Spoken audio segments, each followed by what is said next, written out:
안녕하세요. 저는 60대 중반의 여자입니다. 저는 이 채널 애청자인데요. 남들이 모르는 은밀한 취미라고 해야 할까요?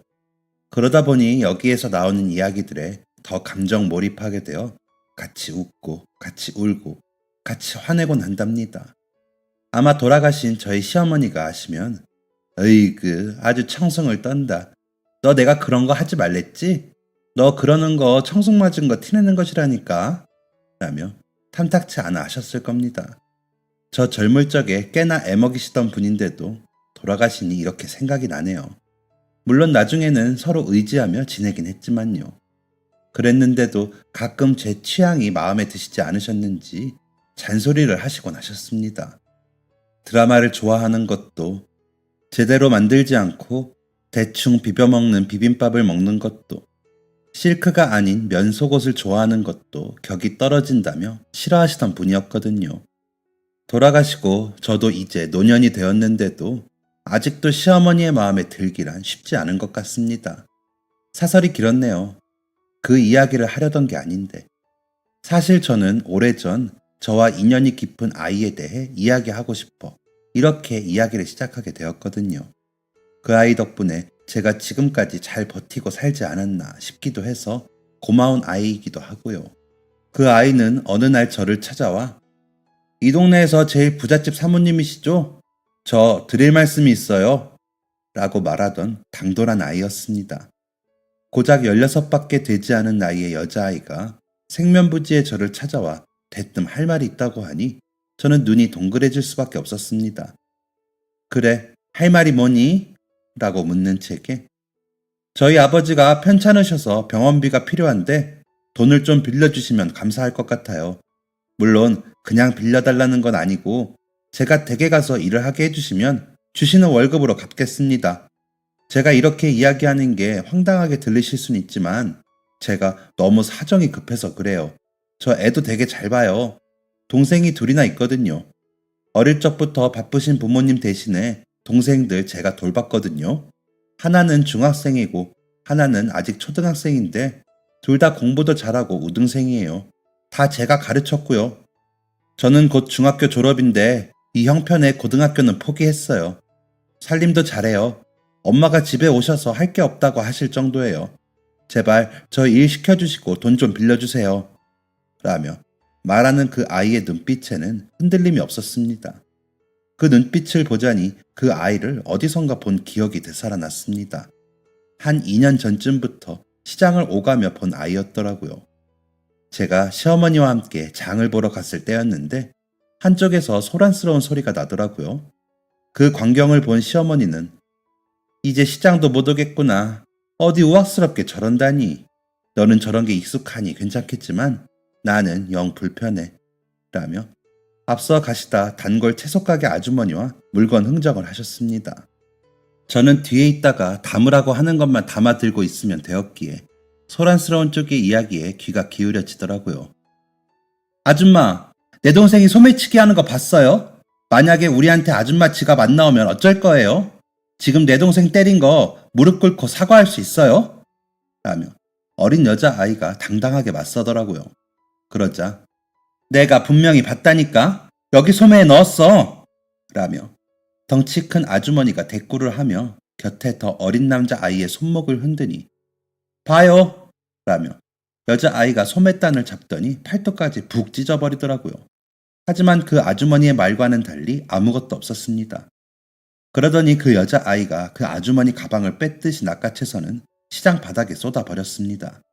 그 안에 그 아주머니의 지갑이 나오자 이것 봐요. 아줌마 지갑 여기 있잖아요. 아무리 애들끼리 다녀도 함부로 이러는 거 아니죠. 사과하세요. 무릎 꿇으시라고요. 라며 여자아이가 소리를 치니 그 아주머니는 아닌데 만 몇 번 외치더니 가버리더라고요. 그러자 그 아이는 아줌마 그렇게 살지 말아요. 어디서 남의 동생을 도둑으로 몰아요. 라며 자신의 옷옷을 벗어 동생에게 입히더니 씩씩대고 가더라고요. 그 모습을 보면서 와, 저 아이는 어디 가서도 자기 식구는 지키겠구나. 어린애가 대단하다. 저렇게 할 말 다 하고 살면 얼마나 좋아? 라고 생각했었거든요. 그래서 그 아이의 얼굴이 인상에 남았습니다. 그 후로도 오며 가며 그 아이와 마주칠 때마다 혼자서 반가워하기도 했고요. 그런 아이가 저에게 찾아와 돈을 빌려달라며 일을 시켜달라는데 어이가 없으면서도 반갑기까지 했습니다. 그래서였을까요? 단번에 얼마인지도 듣지 않고 그러자고 했습니다. 마침 새아이를 돌보는 일이 벅차던 차이기도 했고요. 시어머니도 오래전부터 유모를 쓰라고 이야기하시곤 했거든요. 그러자 오히려 더 놀란 그 아이가 정말요? 그럼 제가 내일부터 일하러 오겠습니다. 감사합니다. 감사합니다. 하더니 돌아갔습니다. 저는 그 길로 가 은행에 가서 2천만 원을 수표로 뽑아왔죠. 그리고 남편에게 내일부터 아이들 봐주는 아이가 올 거예요. 어머님께 이야기해 주세요. 했습니다. 남편은 짐작 부르라니까 알았어 라고 하더라고요. 아침상을 차리는데 시어머니께서 갑자기 무슨 바람이니? 잘했다. 애들 보느라 전전긍긍하면서 교양은 언제 쌌니? 애들은 크는데 너가 손 갈 데가 한두 군데야? 이제 좀 정신을 차리나 보다 하시더라고요. 애써 웃었지만 그런 말씀을 하실 때마다 속상해 눈물이 쏟아질 것 같았습니다. 시어머님은 제 출신을 너무 마음에 들어 하시지 않으셨거든요. 남편이 선 본 수많은 여자들을 다 싫다고 마다하고 데려온 게 저였다며 질색을 하셨습니다. 저와 남편은 2살 차이가 나는데 고등학교 때 지역 도서관에서 우연히 만나 첫눈에 반해 서로 편지를 주고받으며 마음을 키운 사이였습니다. 그리고 긴 연애 끝에 남편이 대학을 졸업하던 그 해에 식을 올린 사이였습니다. 시어머니 입장에서는 반가운 결혼식은 아니었던 것이 큰 아이가 생겨 어쩔 수 없이 허락해 주셨거든요. 또 남편이 저 아니면 결혼 안 한다고 혼자 살겠다고 고집을 부리기도 했고요. 그러다 보니 시어머니 마음에는 영 차지 않으셨던 거죠. 왜냐하면 제 친정이 술집을 하신다는 이유가 있었기 때문입니다. 물질적으로는 부족한 편은 아니었지만 대대로 사업을 하시는 시댁에 비하면 많이 처지는 혼인이라고 생각하셨습니다. 혼수도 어지간한 재벌집에 들어가는 것만큼 했습니다. 결혼식도 당시 최고 유명하다는 호텔 결혼식장에서 치렀죠. 신혼여행 비용까지 다 저희 친정에서 지불을 해야 했습니다. 임신한 딸을 멀쩡하고 부유한 집에 시집 보내는 값을 저희 친정 부모님은 톡톡히 치르셔야 했습니다. 물론 남편이 나중에 예물값이라며 넉넉히 챙겨주긴 했지만 저는 기분이 좋지 않았습니다.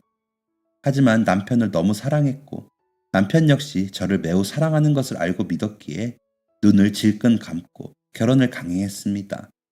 절대 분가는 안 된다는 시어머니의 고집을 결국 꺾지 못하고 시댁살이에 들어간 저는 힘든 집안일에 치여 고생할 것이라 생각했지만 시어머님은 의외로 그런 것은 제게 시키지 않으셨습니다. 오히려 사람 제대로 부리지 못한다고 호통을 치셨죠.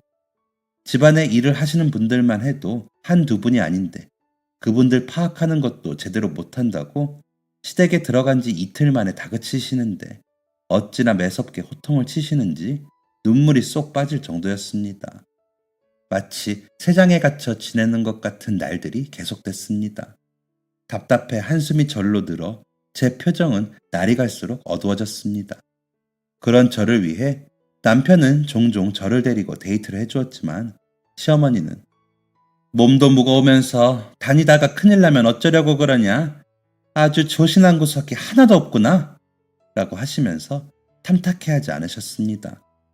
젓가락 부딪히는 소리가 나도 눈치를 주셨고 물을 마시며 넘기는 소리가 나도 한숨을 쉬셨습니다. 저희 친정어머니가 좋은 차라며 어렵게 구해주신 차도 손도 안 대시면서 제가 마시려고 들면 취향하고는 이라며 고개를 돌리시곤 하셨습니다. 그렇게 저는 시어머니 눈치를 보느라 점점 더 의기소침해지고 우울한 날들을 보냈습니다. 배가 불러오니 친구들 만나기도 쉽지 않았고 시어머니 눈치를 보느라 먹고 싶은 음식을 먹고 싶다는 소리도 쉽게 못했으니까요. 그냥 저와 뱃속의 아이가 불쌍했습니다. 아이가 태어나 저처럼 할머니 눈치를 보며 자랄까봐 걱정이 돼서 잠이 오지 않을 정도였습니다. 그런 저의 손을 잡고 남편은 당신이 얼마나 좋은 사람인지 어머니도 아시지만 아직 받아들이기 어려우신 거야. 아이가 태어나고 자라는 거 보시면 안 그러실 거야. 안 그럼 내가 당신하고 어떻게 결혼하겠다고 했겠어? 라며 달래주었습니다.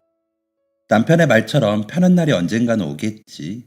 라는 희망만 가지고 버텼습니다. 그리고 마침내 아이가 태어나고 다행히도 몸조리는 친정에서 하게 해주시더라고요. 아이를 낳고 몸조리 하던 그 한 달이 얼마나 행복하던지 시간은 금세 갔습니다. 남편은 수시로 들러 아이와 저를 보고 저희 어머니께 어머님, 너무 힘드시면 저희 집에서 여사님들 오시게 하세요. 어머님 혼자 힘드세요. 라며 사람 좋은 소리를 했지만 저희 시댁에서 오시는 여사님들 그 누구도 반갑지 않았습니다. 시어머니께 가서 집안 구조며 집안 꾸밈새며 전달할 것 같아 두려웠거든요. 물론 그런 성품의 분들은 없었지만 그래도 조심스러웠습니다. 시어머님이 그만큼 두려웠고요. 또 뭘 가지고 투집을 잡아 안 좋은 소리를 하실지 모르는 것이었으니까요. 아이 용품도 하나부터 다 어머님 취향에 맞춰 준비했습니다. 그러지 않았다간 또 언제 문 밖으로 던져질 줄도 모르고요. 그래서 아이의 남편에게 부탁해 어머니가 잘 아시니 골라줘 보세요. 저희가 뭘 아나요? 라며 백화점으로 모시고 가 고르고 시장에 가서 천을 사다가 만들고 했습니다. 어머님은 무조건 백화점 물건만 고집하시진 않으시면서 품질에 예민하셔서 여기저기 다니느라 진이 빠졌지만 그대로 따르지 않을 수 없었습니다. 그걸 또 이고지고 친정으로 가지고 가 아이를 입히고 이부자리에 누이며 사용을 했습니다. 시댁에 가려고 다시 짐을 싸는데 친정으로 전화가 와 어머니가 받으셨는데 네 사부인, 네 안녕하세요 라는 소리에 제 몸이 딱딱하게 굳는 것이 느껴졌습니다. 얼마간의 통화 뒤에 어머니는 제게와 다른 걸로 다시 준비해 두셨다고 아이 물건 그냥 두고 오라고 하시네. 손자 사랑이 대단하신 양반이다 라고 하시면서도 씁쓸한 그 표정을 감추지는 못하셨습니다. 그래서 엄마 잘 됐지? 우리 정훈이 아가떼 물건 여기 보관해 두고 내가 와서 나중에 두고두고 보면 되잖아. 언제 다 가지고 가나 걱정했는데 잘 됐다 라며 애써 웃어 보였습니다. 그날 저녁 아이와 저를 만나러 온 남편에게 낮에 이야기를 전하며 저는 결국 눈물을 보일 수밖에 없었습니다.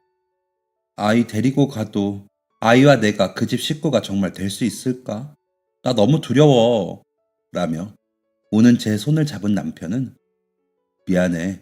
어머님도 너무 속상하시겠다. 어머니께 내가 티를 내면 아마 어머니가 더 서운하셔서 더 하실 거야. 기회 봐서 우리 분가를 하든지 하자. 그때까지만이라도 당신이 잘 지내는 척해야 내가 불편해서 그런 걸로 하지. 라며 웃어주더라고요. 남편을 믿고 돌아가 보기로 했습니다. 그렇게 지내다 첫째와 3살 터울로 둘째를 낳고 둘째와 3살 터울로 셋째를 낳으면서 같은 일들의 반복이었습니다.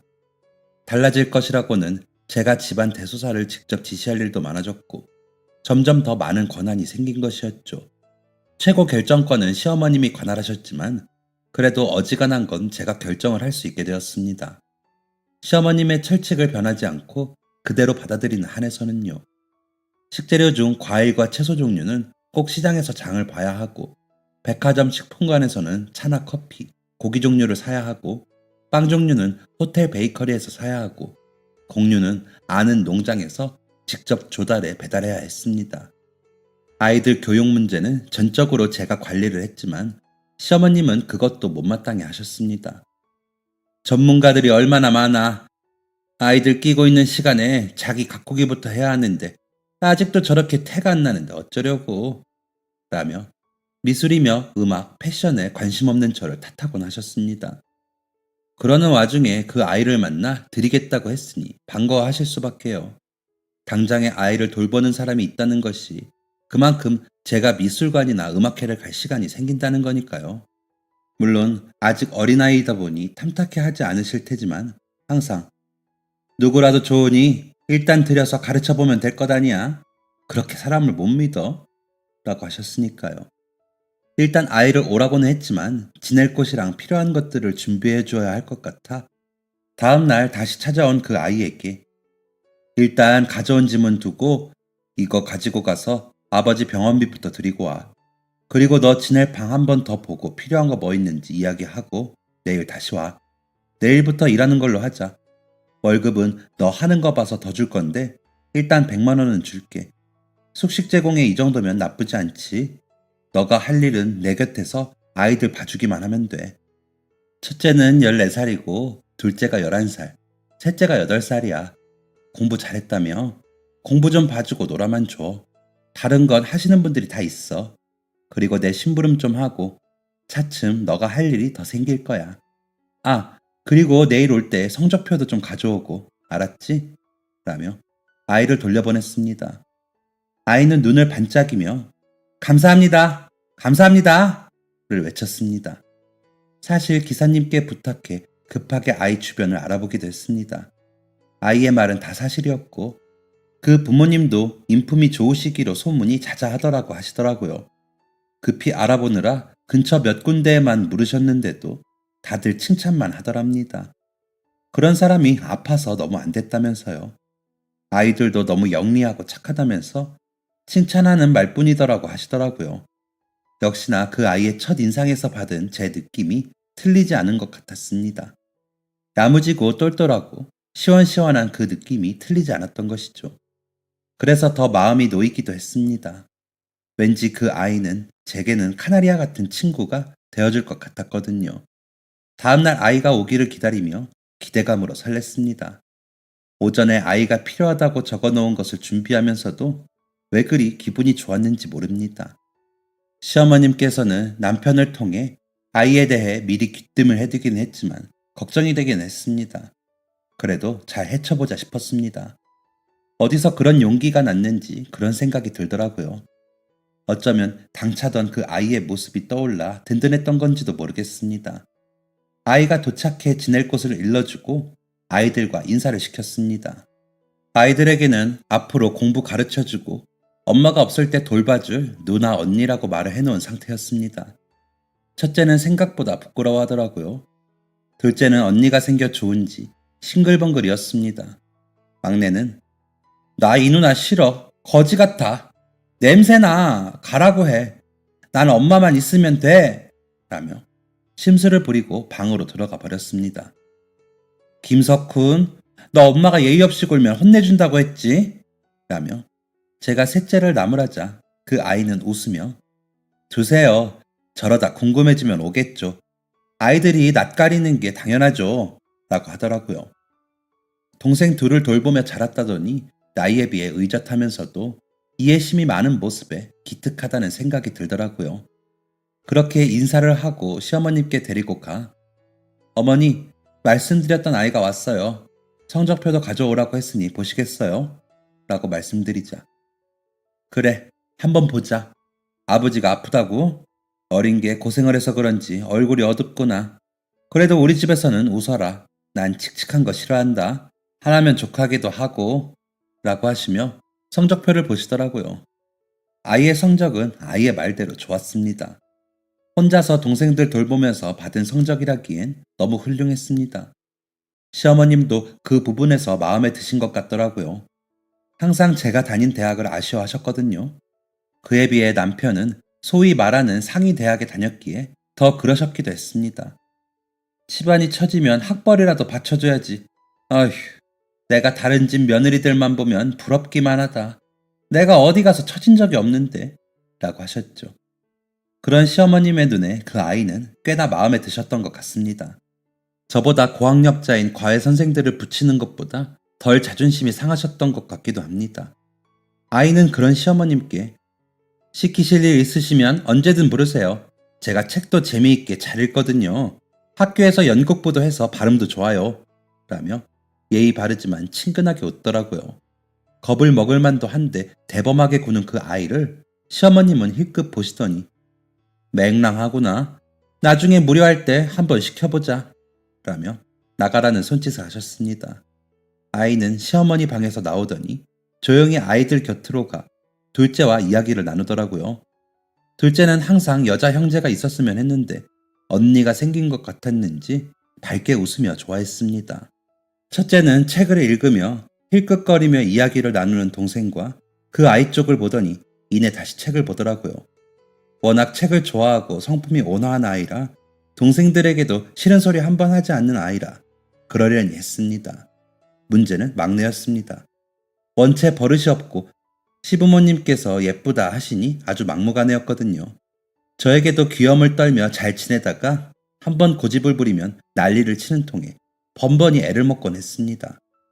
저나 남편이 엄하게 굴라치면 할머니, 할아버지 곁으로 달려가 울면서 이르기는 막내의 특권인 양 써먹는 통에 여러 번 곤란하기도 했습니다. 시아버지는 사내 아이들이 크다 보면 그럴 때도 있지. 내더라. 좀 크면 말귀 알아듣고 괜찮다 하셨습니다. 시어머니는 아무리 어려도 다 아는 게지. 막내가 아마 배포가 제일 클 게다. 애 하나도 단속을 못해서야 원. 이라며 아이를 안고 계시곤 하셨고요. 그러다 보니 점점 더 아이는 고집이 세졌고 제 멋대로 해 일하시는 여사님들도 의례 아이를 피하시더라고요. 일부러 데리고 여행도 많이 다녀보고 음악도 많이 들려주고 책도 많이 보여줬지만 기분이 좋을 때만 잘 따르고 기분이 상하면 다시 고집을 부리고는 했습니다. 저도 지쳐서 어지간하면 아이의 기분이 상하지 않게 하려고 애를 썼습니다. 그 아이에게 아이들을 돌봐달라고 한 것도 셋째 때문이기도 했습니다. 저만의 시간이 좀 필요했거든요. 혹시나 새로운 사람을 만나면 아이에게도 좋은 자극이 될 수도 있겠다 싶기도 했고요. 당찬 그 아이를 믿고 싶었습니다. 혜림이는 너무 예쁘게 웃는다. 제일 좋아하는 게 뭐야? 언니는 책 보는 거 좋아했거든. 그래서 국어 시간이 제일 좋았어. 라며 그 아이가 말하자 둘째는 책은 오빠가 좋아하고 저는 그림 그리는 거 좋아해요. 학교에서도 게시판에 그림 계속 걸려요. 만들기는 어려운데 그리기는 너무 재밌어요. 라며 킥킥거리고 웃더라고요. 처음 본 사이 같지 않게 둘이 잘 어울리는 것이 보기 좋았습니다. 그 아이는 그렇게 한참을 둘째와 놀아주더니 첫째에게 정훈이 공부는 내가 봐줄게. 뭐가 있어? 나 수학도 잘했어. 마지막 기말고사 때 100점 받았거든.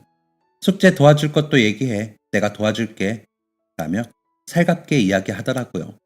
그러자 첫째는 수학이랑 과학이 좀 어려운 편이고 나머지는 잘하는 편이긴 해요. 그래도 나쁜 성적이 아니에요. 라더니 다시 부끄러워 하더라고요.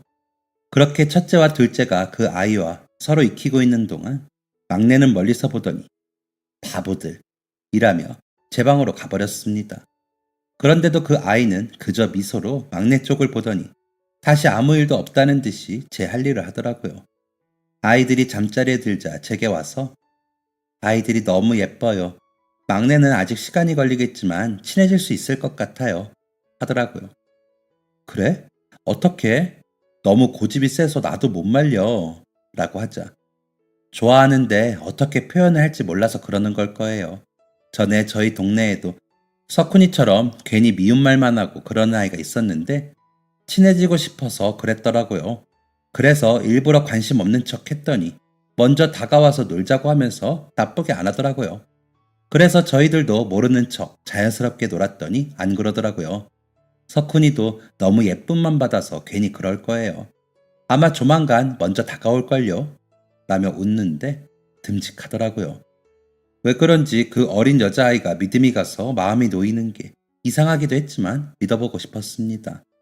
제가 그동안 몰래 봐왔던 그 아이의 당참을 믿자 싶었죠. 선혜야, 집에는 일요일에 다녀와. 동생들이 갑자기 너까지 없어서 많이 힘들겠다. 동생들은 몇 살이야? 라고 물으니 둘째는 저랑 1살 터울이고 막내는 저보다 3살 어려요.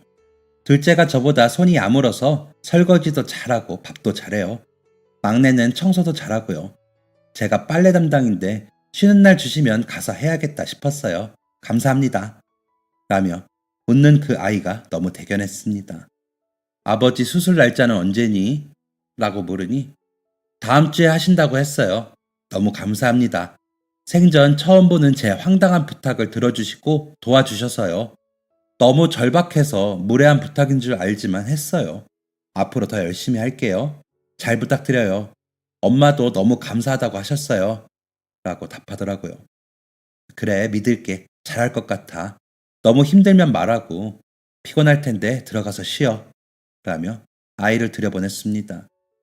시댁이를 제일 오래 보신 박 여사님과 같은 방을 쓸 수 있게 부탁을 드리고 아이가 아직 어리니 잘 부탁한다고 말씀드려 놨습니다. 온화하시고 인정이 많으신 분이라 잘 해주실 거라 믿었습니다.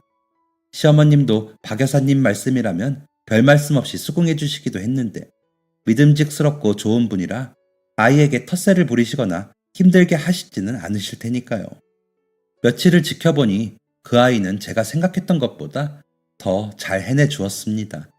아이들에게 시간표를 짜주고 아이들이 좋아하는 활동도 보장해주면서 공부 시간은 전보다 늘렸더라고요. 저도 한다고 해봤지만 다른 일들이 많아 잘 되지 않던 부분이었는데 그 아이는 아이들 곁에서 잘 챙겨주었습니다. 막내는 형과 누나가 그 아이와 잘 지내니 처음엔 심통을 부렸다가 나중에는 멀리서 지켜보더라고요. 곁을 맴도는 막내를 알면서도 그 아이는 먼저 다가가지 않았습니다.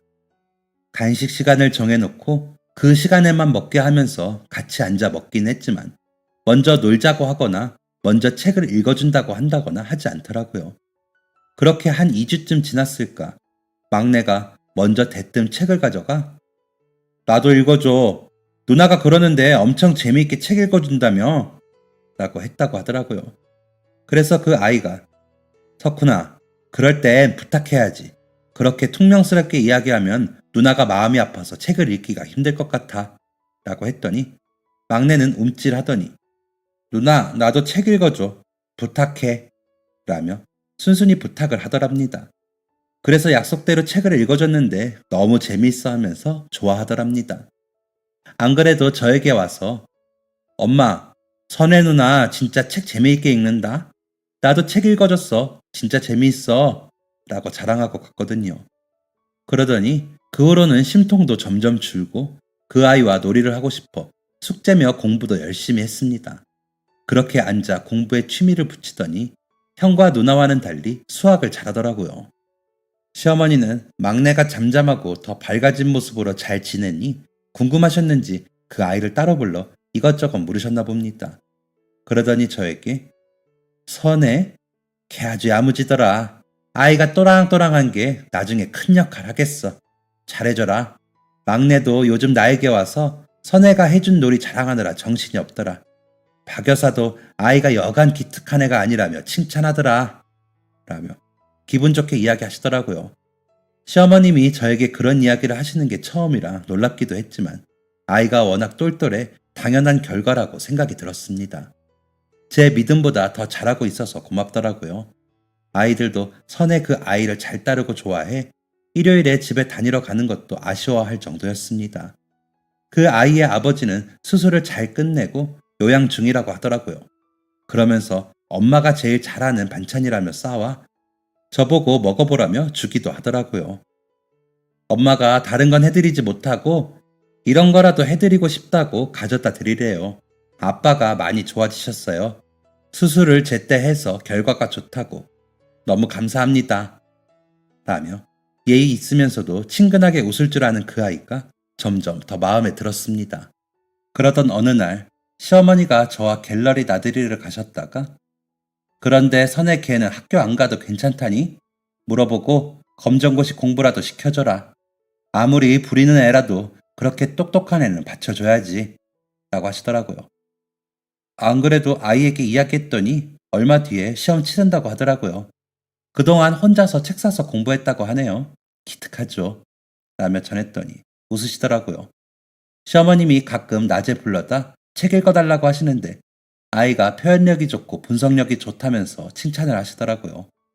책을 좋아하시는 어른이라는 것을 알았지만 책 친구가 생긴 걸 그렇게 좋아하실 줄은 몰랐습니다. 그 아이는 그렇게 기특하고 영민한 아이였습니다. 누구나 좋아할 수 있는 아이였죠. 제가 생각했던 것 그 이상으로 대단하고 예쁜 아이였습니다. 월급은 처음 3개월이 되었을 때 120만 원으로 올려주었고 10개월이 되었을 때는 150만 원으로 올려주었습니다. 아이는 처음에는 매달 50만 원씩 갚더니 월급이 오르자 70만 원씩 갚고 그 후로는 100만 원씩 갚더라고요. 그렇게 1년 반 정도 지나니 절반 이상의 돈을 갚더라고요. 그러는 동안에 검정고시는 합격을 했고요. 저에게 노사모님이 좋아하시는 책인데 사모님도 읽어보시고 같이 이야기 나누면 좋을 것 같아서요. 재미있더라고요. 내일 다시 읽어달라고 하셨는데 사모님도 같이 계시면 좋을 것 같아서요. 하더라고요. 아이가 말하는 게 무슨 뜻인지 눈치를 챘습니다. 제가 도통 시어머님과 가까워지지 못하는 걸 알아챈 그 아이가 일부러 저와 시어머니를 가까워지게 해주려고 하는 거라는 걸요. 고마우면서도 부끄러워 얼굴이 화끈거렸습니다. 제가 너무 작고 초라하게 느껴지더라고요. 그런데 그 아이가 사모님이랑 노사모님이랑 더 가까우시면 좋겠다고 박 여사님이 그러셔서요.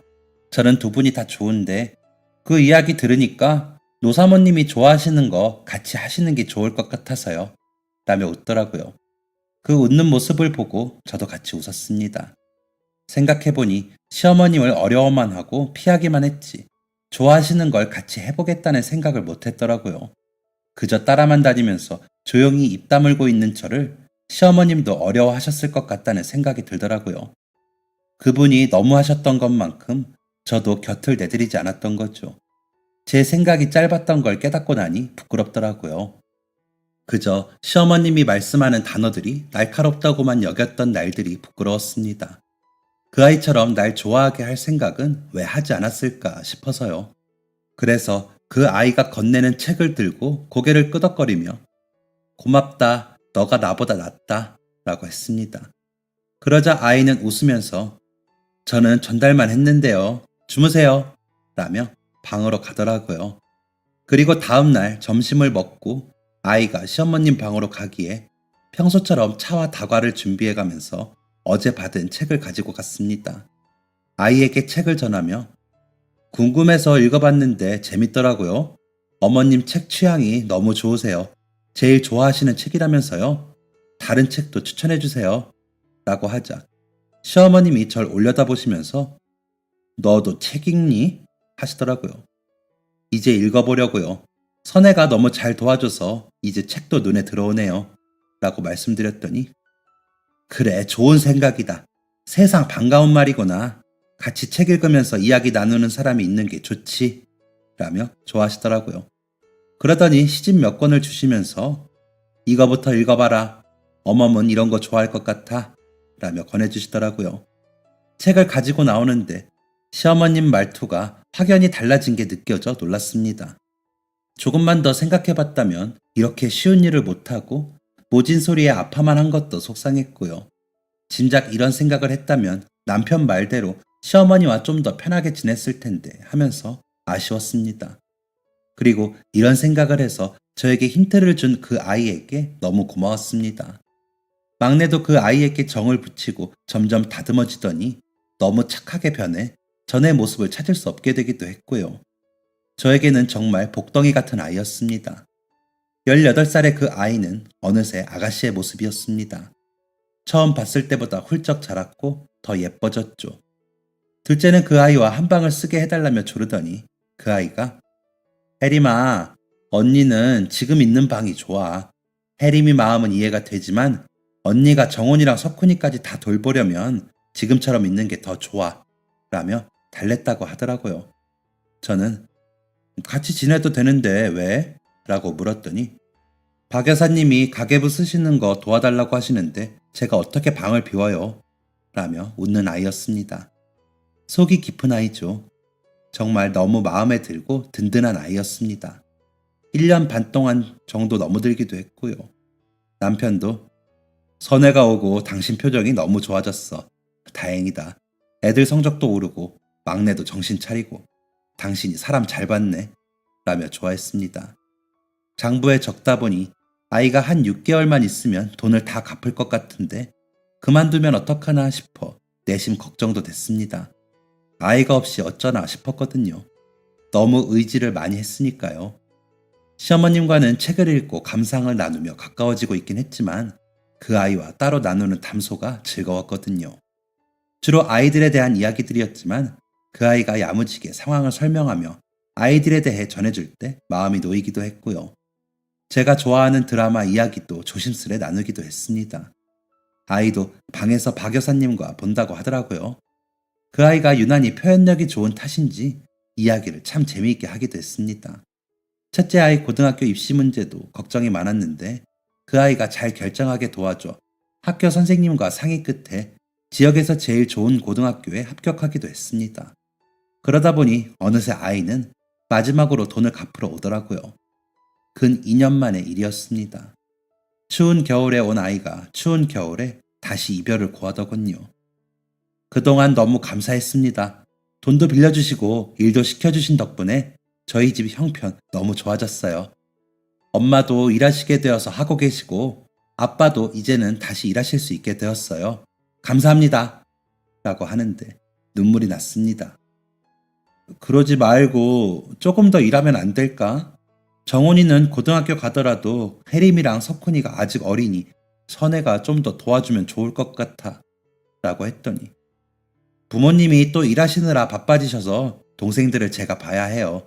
그리고 저 공부 더 해서 전문대라도 가보려고요. 엄마 아빠도 그러길 원하시고요. 그동안 너무 신세가 많았습니다. 라며 인사를 하는 그 아이를 잡을 수도 없었습니다. 제 자리로 돌아가겠다는 그 아이를 어떻게 잡겠습니까? 시어머님께도 인사를 하고 돌아서는데 시어머님이 그래 영리하니 잘할 거다. 대학 합격하면 와라. 내가 첫 등록금은 내주마. 그러니 걱정 말고 공부해. 라고 하시더라고요. 짐을 싸는 동안 박 여사님은 우셨다고 하시더라고요. 이제 선회 없이 저녁에 허전해서 어째요? 하시면서 저에게도 아쉬운 마음을 털어놓으시는데 그 아이가 새삼 대단해 보였습니다. 둘째랑 셋째는 아쉬운 마음이 큰지 우느라 정신이 없었습니다. 첫째는 잘 가요 라면서 아쉬워는 했지만 별 말은 없었습니다. 남편은 제게 봉투를 준비해주면서 퇴직금이라며 챙겨줘요. 그래도 당분간 힘들 수 있으니까 우리 집 와서 고생 많이 하고 가는 애니까 이 정도는 더 해주지 라고 하더라고요. 그 봉투에는 3달치 월급만큼 넣었다고 하는 남편의 말에 고마웠습니다. 아이가 떠나기로 한 일요일이 되어 아이의 짐을 옮겨주기 위해 제가 직접 기사님과 움직였습니다. 처음으로 그 아이 집 앞에 간 김에 부모님을 만나 뵙고 그동안 너무 감사했다고 인사를 전하러 같이 올라갔습니다. 생전 처음 가보는 가파른 골목을 따라 한참을 따라 올라가는데 숨이 차고 한겨울인데도 땀이 나더라고요. 헉헉거리며 따라가다 더 이상 못 갈 것 같다는 말이 나오기 직전에야 저희 집이에요 하더라고요. 들어서는데 제가 올 줄은 몰랐는지 놀라시는 그 아이의 부모님께 제가 그동안 따님과 지내면서 인사 한 번을 못한 게 너무 죄송해서 왔습니다. 아이가 너무 대견해요. 라며 가지고 간 과일 바구니를 내밀었습니다. 그러자 두 분 다 아휴 무슨 말씀이세요. 아이를 맡겨놓고 찾아뵙지도 못한 저희가 너무 죄송하죠. 병원비며 월급이며 저희가 신세가 많았습니다. 아이가 못난 부모 탓에 실례를 했습니다. 라고 하시며 고개도 못 드시고 민망해 하시더라고요. 선의 덕을 제가 얼마나 받는지 몰라요. 그리고 간간히 보내주시는 반찬도 맛있게 잘 먹었어요. 저희 여사님들도 다 선혜한테 비법 물어봤다니까요. 그동안 너무 정들어서 아쉬워요. 라고 인사를 했습니다. 딱 보기에도 선량해 보이시는 그분들의 모습에 인연이 이렇게 끝나긴 아쉬웠습니다. 하지만 선혜도 선혜의 미래에 대한 투자를 한다고 하니 어쩔 수 없이 돌아서야 했습니다. 하지만 그 아이와의 인연은 그렇게 끊이지 않더군요. 한 10년 정도 지났을까요? 첫째가 어머니, 저 소개하고 싶은 사람이 있는데 집에 데리고 와도 돼요? 하더라고요. 군대 제대하고 대학을 막 졸업하고 남편의 회사에 들어가기로 한 시점이라 시어머님이 은근히 선보라고 하실 때였거든요. 그래서 그러라고 하고는 식사 준비를 열심히 했습니다. 시어머님과는 그 후로 더 잘 지냈던 터라 서로 이야기를 나누며 어떤 아이가 올지 기대를 하고 있었죠. 문을 열고 들어서는 그 아이를 보고는 저희는 입이 떡하니 벌어질 수밖에 없었습니다. 그 아이 선혜였거든요. 수줍게 인사하시면서 잘 지내셨어요? 저는 덕분에 잘 지냈습니다. 라며 꽃다발을 내미는데 너무 반가워 와락 안아주었습니다. 시어머님도 어서 와라 어서 와 라며 반기셨고요. 시아버지가 돌아가신 후로 아는 사람을 보면 그렇게 반기시더라고요. 앉아서 이야기를 들어보니 둘이 결혼을 하고 싶다고 하면서 2년을 첫째가 따라다녔답니다. 그러다 군대 가기 직전에 겨우 교제를 시작했고 이제 4년째 만나는데 결혼을 해야 할 것 같아 데리고 왔다고 하더라고요. 선혜는 그 후로 열심히 해 교대에 갔고 그리고 선생님이 되었다고 하더라고요. 저는 혹시나 시어머님이 안 좋은 소리 하실까봐 걱정했는데 웃으시면서 이럴 줄 알았으면 더 잘해줄 걸 그랬구나 하시더라고요. 남편과 저는 순간적으로 긴장했다가 다행이다 싶었습니다. 선의 아버님은 온전히 완치가 되셨고 친구와 차린 택시 회사가 잘 돼서 이제는 택시 회사 사장님이라고 하더라고요. 동생들도 다 명문대에 진학해 막내 동생이 재학 중이고 둘째 동생은 졸업해 대기업에 취직을 했다고도 했습니다. 선혜가 저희 오빠랑 형의 짝이 된다고 하니 둘째와 셋째는 박수까지 치며 좋아하더라고요. 막내는 진짜 누나가 형수님 돼요? 진짜? 와, 형 땡 잡았네 라며 더 호들갑을 떨며 좋아했습니다. 둘째는 미리 알았는지 박수치며 웃기만 하고요. 그렇게 가족이 된 선혜는 손주 둘을 낳아 저에게 맡기고 지금도 열심히 학교에 출근합니다. 사부인은 사돈의 사무실에 나가 일하시거든요. 어머니, 저 왔어요 라고 명랑하게 말하는 목소리가 저는 아직도 좋습니다. 가끔 저와 데이트 해주는 정성도 고맙고요. 아마 돌아가신 시어머님이 아시면 아주 저희들끼리 신났구나 라며 괘씸하다고 하셨겠지만요. 나이가 들어 그런지 시어머님과 같이 책 이야기를 하던 그 시간이 그립기도 합니다. 책 이야기를 할 때는 소녀 같으셨거든요. 뾰족하지도 않으시고요. 한번 그러시고 났더니 평소에 미운 소리도 잘 안 하기도 하셨고요. 그래서 그런가 한 번씩 그립네요. 그 모든 게 다 선혜 덕분이지요. 내일 저녁은 선혜랑 맥주 데이트나 해야겠습니다. 아이들은 남편과 첫째에게 맡기고요. 저는 그게 취향인지 며느리와 그러고 싶네요. 딸아이와 외국 나가 있는 막내 며느리가 알면 서운하겠죠.